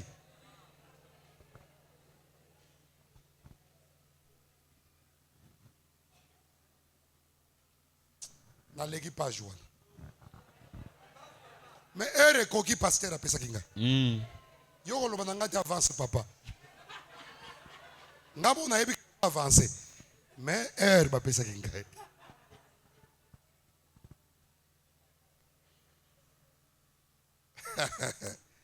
Troisième alliance, to sukisa. Boyoka na misatu to sukisa awa. La troisième alliance, boyoka na misatu. C'est l'alliance avec Dieu. Eza boyoka ni na Nzambe. Mais l'alliance avec Dieu, Dieu ne contracte pas l'alliance avec tout le monde. Il peut contracter une alliance avec un individu. Et tout le monde entre sous cette alliance. Vous êtes dans cette maison. Vous avez l'alliance avec le Dieu de votre Père. J'annonce une bonne nouvelle à quelqu'un. L'alliance du Dieu de ton Père brisera toutes les mauvaises alliances que tu avais contractées. Quand tu dis Amen est plus fort que l'alliance de ton Père Christ sur toi. C'est comme ça à l'église. Même si tu es né d'une famille de malédiction, Dieu a fait aussi que l'église soit une famille. Et dans cette famille, Dieu t'a donné un père. Quand tu es sous cette alliance-là, son alliance criera. C'est comme ça à l'église. Je prophétise ici que personne n'échouera. Je prophétise ici, s'il n'y a jamais eu de mariage dans ta famille, s'il n'y a jamais eu de mariage dans ta famille, le premier mariage qui entrera, ça sera ton mariage. Tu diras, je me suis marié à cause du Dieu de mon Père. Nasambeli nzambe lelo nase epakwa na ye nzambe ya tata na yo apango soma ya miso. Amen. Soki moto moko alobi amen koleka bato nyonso esalemela bango pembeni na yo. Mwana moko epandanga na eglise aomona sute lobi na komelaki nayebisi ozomonana te abi nanga papa limbisa ngai nayebisi pourquoi ozomona te ozo explique nga te pourquoi ozomona te nayebisi yebake motema na nga esepela nosu te alobi nanga papa 22 euro nakolongwe epa na biso naye kolala na porte ya ndako na yo po soki yo osepeli na nga su te vi na nga ebebi. Komoni bano bakomprena sikoyo bayanke mosu bayaka na eglise nzambe ya tata nzambe tata nini biso nyo toza na nzambe koma nzambe azala nzambe mutu moko fanda kuna di nzambe tata Gedeon bundi bitumba alongi bitumba bato balobi victoire oyo topesi yango nzambe pe topesi yango Gedeon. Yo mona nzambe nzambe ka impolite. Na tu amino question. Depuis nzambe sala mokili mobimba. Amona ka ngoto mona ka ngoto. Boshi mona nzambe kiti ayiko salisa meeting. Abengi bina micro. Allo bana ngai. Bosangana. Nakozana ngaliema. Nakoyebisa bino makambo za kosala te. Boshi mona ngo. Ya wana ketia na église moko bayebisi mama moko asambela osambela pona motei yoka mama ngo nzambe nazo sambela motei aza mutu apamba aza na eloko te abunga yondo monana alimwa yondo bima alo tanga babenga motei na kotia ngape na limwe po ezaki prière na ye nazo na eloko te na limwa. On a prière à Mangala, n'a pas francophone. Pasteur, je suis en occasion, je suis en Afrique du Sud. Mais le jour où Dieu t'amènera encore dans le pays anglophone, on va l'église. Mais le nzamba benga nazala na noawa nazaka na bino. Potoza na biso na bandimia solo ti.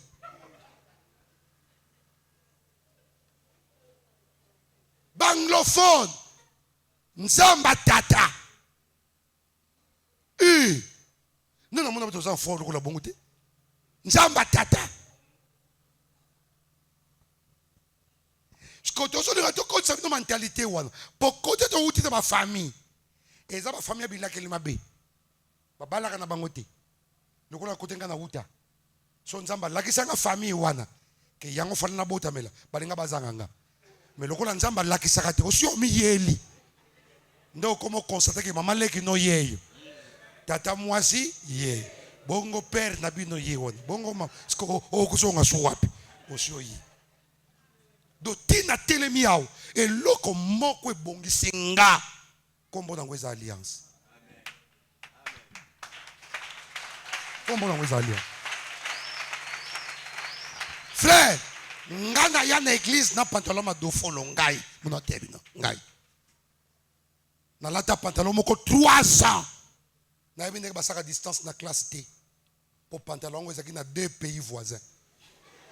Pour ce que distance mon pépé. Et ko ya ko kota. Alombele na me fini ke la kango. Ngaza mwana maître école primaire. Et lo comme longa na mona père nanga ko somba ya ko tambolela. Eza vélo ya kinga.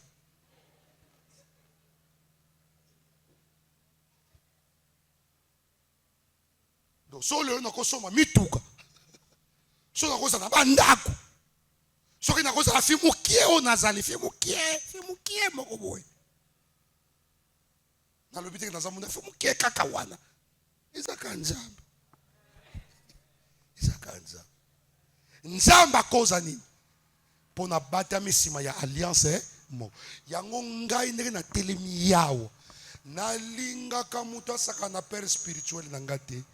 Ye moko pa yebi kebila ye matakanga. Oko na yebi so biloko akala ekozo. Okozo akakato moko pondimiti. Komekate. Poni alliance zwaka batu et tomboli bango likolo mapeka o kokanga te naza poa mingi frère oya buka oya zokunza mandeja poa memanga alliance zwaka moto et memeli likolo ya mapeka de sorte que au comme on a plus loin que le kamoto a memio. Quelqu'un me comprend? Nga père dans spirituel na matane avion te. Mais il y a des gens qui ont été bisanga au Kobana Mataka va venir au Mataka taxi. Na comment peut qu'on m'attende au Mataka taxi? Mais il y a des gens qui ont été et la question que le roi n'a matate, Kaza et l'or peut sauter. Anango. Il y a 4 naï. Yos kondima alliance naï. Si vous avez kabino ni soit l'église, bande kondima kango ke libala na yo. Mabota na yo, kopambwa na yo, et yana maboko atato. Soko monye yindi zangi sa ekimia. azanga kimia siko botela ngaya ngasiko nazanga kimia pona bato bafuta nga dime pongana yo toyebani wapi na dime nde toyebani soko futa kanonga dime te ato bengi 58 fois na kotindelo basoda ya classe asuka ngamona oyate pour osa ko alimenter alliance te. L'alliance s'alimente par la dîme que tu payes. Ton père spirituel saura que le cordon ombilical est nourri. Mais quand tu ne me donnes pas de dîme, au côté de la prière, tu en vrac, il y a ekchechera. Kotande boko mbilongo nyoso serie matin sili pour l'obito continent que la pe bateya muso peta ba ko bateya ngana eko introduire pour la sabino les étoiles et le monde des alliances. Maintenant vous savez que les étoiles existent. Et vous savez également que le monde des alliances est. Maintenant toi tu navigues dans quel monde d'alliance en rapport avec ton étoile?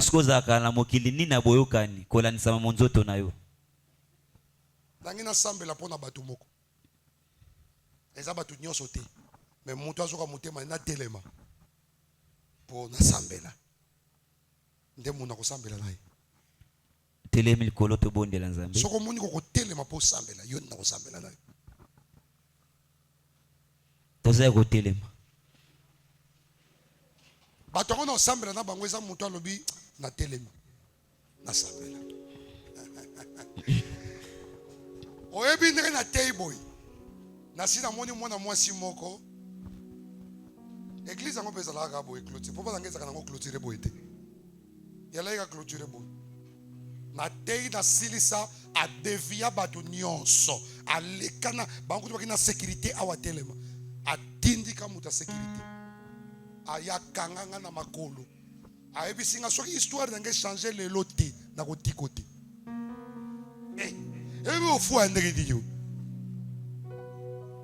Amen. C'est comme ça que je suis fier d'appartenir à un Dieu puissant comme mon Dieu. Donc, il y a Olatilinet. Ozana posa ya alliance tie que jour famille na bino ko yebaka ke yo ya ko sambelaka. Mais ba tele misaka ba to sambela ba famille yo tele makate ba ko kanelo.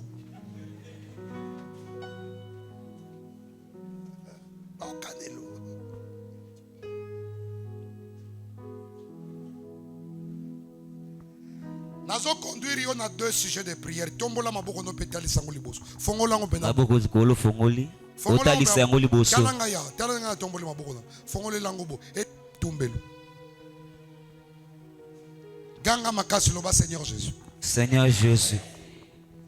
Oyebi libota na bota mela. Oyebi libota na bota mela. Oyebi étoile opesa ngai. Oyebi étoile opesa ngai. Étoile ya vie na nga. Étoile ya vie na ngai. Ezotambola malamu te. Ezotambola malamu te. Ezokutana na bakomba. Ezokutana na bakomba. Ezokutana na ba obstacle. Ezokutana na ba obstacle.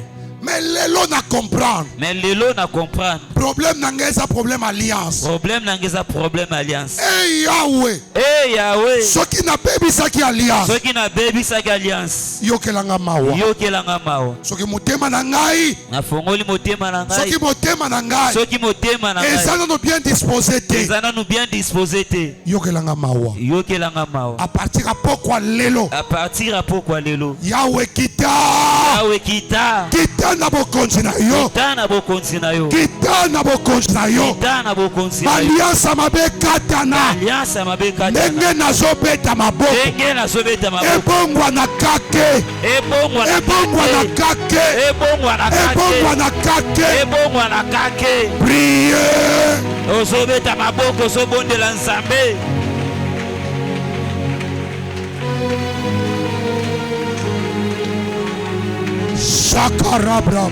Dans le nom puissant de Jésus. Dans le nom puissant de Jésus. L'alliance nyonso ya mabe ekoya na pokwa lelo. Ozobebisa ozobrise l'alliance wana. Jésus. L'alliance ya famille. Jésus. ba alliance à libota na yo ozo briser la pourquoi lelo dans le nom puissant de Jésus. Jésus. Oyebi malamu libota na yo bien-aimé. Oyebi famille bota mela. Oyebi liboto bimela la. Yango zo bonde la sambe la. Au nom de Jésus. Talanga ya. Yango to sambe la pona premier sujet o. Nzamba zongi singe pas Gédéon. Muto moko loba Gédéon. Gédéon. Azakina siabo umu ya manyanditi pendant 7 ans. 7 ans. Tango nzamba kute na yazwa ki offrande pesa ki nzamba.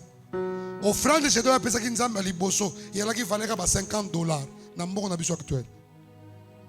Mais tango nzamba ebisi na zo peso mission asengi ngombe mibale. Ba ngombe ngo asengi ya 7 ans. Yala ki sike nzamba linga récupérer ba 7 ans ba nyokola ye a récupérer ngo par l'offrande qu'il va faire. Quelqu'un me comprend? Yes. Ndenge te ali boso boy bande ko tamuso ebinga te. Na mi benga mystérieux gars. Je suis un mystérieux. Na ebi nzambe na tambola kana ye. Na ebi âge na yo te. Mais lobi sala offrande âge na yo. Yebi sa nzambe. Na ngina récupérer ba temps perdu na vie. Mutazoka nga? Amen. Soko sana 30 ans. Okolo bana che $1, $1, c'est que na kocha $30. Na kocha 10 000, c'est que na kocha 300 000. Na kocha 1000 francs, c'est que na kocha 30 000. Soko sana 30 ans. Na kocha 100 francs, c'est que na kocha 3 000. Quelqu'un me comprend? Na kititi na niveau wana po mutu nyonso amona que naza capable ya kosala ko. Yes. Mais salango par rapport à la dimension moyenne nzamba pesi yo lelo. Soko ça moyen ko $30 yo ina 3000 francs offrande nous na valeur te. Mais soki na sana $30 te et que 3000 francs ngo ezaki ko luka nzamba ko mona ngona poa. Pe lobi okoya nango. Toko tombola ngo nzamba na ko bundela yo. Yes. Ozana 50 ans âge na yo. Ozana 48 ans, ozana 20 ans, ozana 10 ans. Ça là par rapport à âge na yo. Zo enveloppe. Yago zo enveloppe. Tebi sanzambe récupérer ngai banenyo sur bungisa. Mama ko fanda te to sana prière. Botelema s'il vous plaît. Poussana lombangu. Bosali sanga ba serviteur pour donner les enveloppes. Sala eloko ya âge na yo.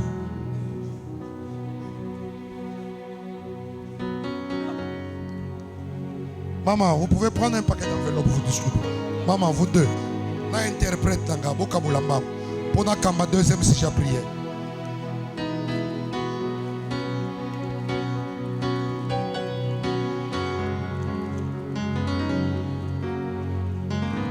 Bisoza bateau, bateau, basi baloba ka to échoué.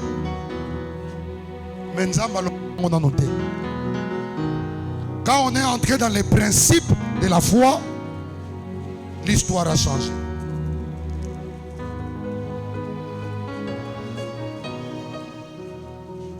L'histoire a changé. Tellement d'enveloppe, tombe là on les connaît. Elohim, Adonai, Shama, Shama. Elohim, Adonai,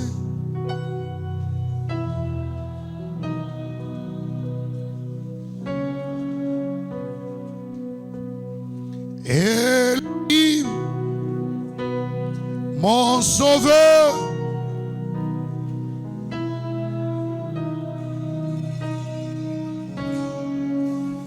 yes. Vous voyez pourquoi na Nzembo yo na komi na Tanzanie na 2019 na kuti Nzembo bazoyemba ko na église moko eza Nzembo ya garçon moko ya matadi mutasalaka mukolo album Nzembo ezobima eza jour garçon akufaka donc Nzembo yo ebetaka na matanga na ye mutu moko loba makasi ngai te Il faut que na vie na yo étoile ya bana yo o profiter dango. Mayele nzamba pesa yo o koma directeur cabinet ya ministre moko. O koma ministre na vie na yo. Pourquoi pas ko limiter yo? Ba ko limiter yo pa nani? Ba talent nzamba pesa yo e monana. E yokana. E monana. Tombo l'enveloppe en likolo. Tombo l'enveloppe likolo. Loba e Yahweh. E Yahweh. O eza manteau nanga. O eza manteau nanga. Manteau ya récupération. Manteau ya récupération. Nako récupérer ba ne nyos. Nako récupérer ba ne nyos. O ennemi ayiba kanga. O ennemi ayiba. Au nom de Jésus. Soit enveloppe pendant kitsa na okamba deuxième c'est la prière, je vais finir par là. Bomba enveloppe. Bomba yo nengo sala likolo. Talisango na itumbelo.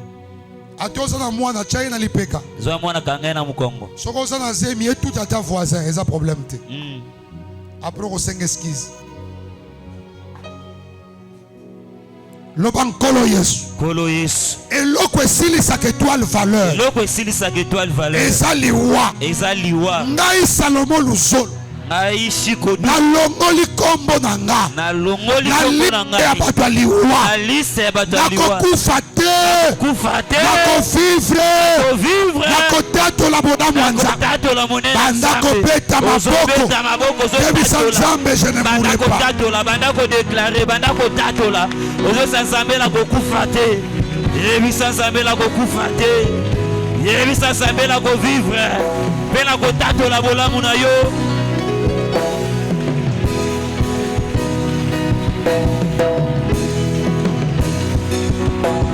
Beta maboko bien sobondela.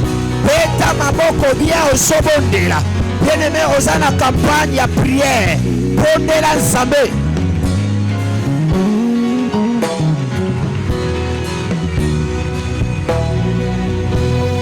Boya na kokufa te. Soki eza volonté ya bato.